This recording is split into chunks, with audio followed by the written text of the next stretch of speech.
Last Saturday, Stephen Harper attended the service for the dead of Lac Megantic. He blah-blahed, obviously this has been a very emotional day, followed by a very emotional period, with lots of emotions yet to come. Well, the only emotion I've felt since the incineration of Lac Megantic by a runaway crude train is rage. At the memorial service, they read out the names of the 47 dead as if their deaths were an act of God. And I guess it was, because we now live in a world where money is God. Transport Canada used to have railroad inspectors, but now railroads write their own rules and inspect themselves. Transport Canada just audits the paperwork now and again. Well, this system works so well that a small Quebec town is a gigantic toxic graveyard.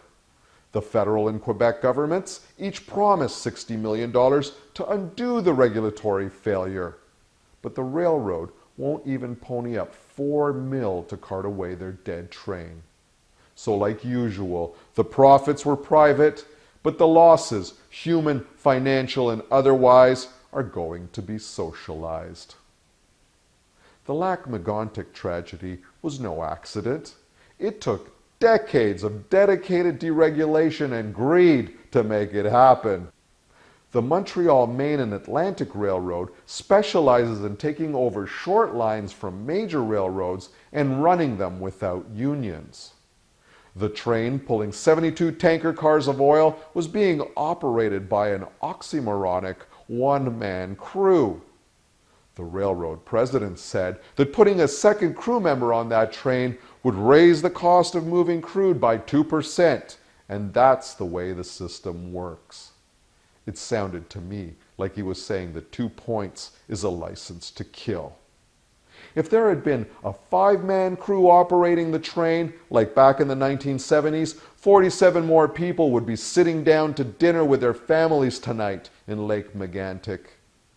Though the Harper government is legislating some band-aid changes to railroad regulations, their omnibus bills are about to light the biggest bonfire of environmental, labor, and safety regulations in Canadian history.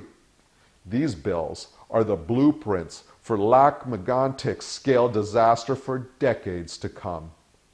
And Harper is now letting airlines reduce cabin crew from 1 per 40 passengers to 1 per 50 passengers. So the next Canadians to die could be 47 snowbirds in a crash landing beside an unmanned emergency exit.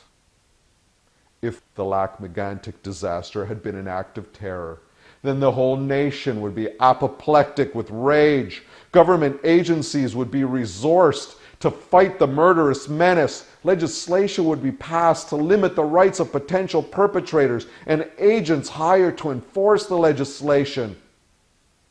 But we're supposed to accept the dark harvest of corporate greed like it was a flood or a whirlwind. Harper's right. There are many emotions yet to come. I just hope there's some righteous anger to leaven the inevitable grief into useful emotions.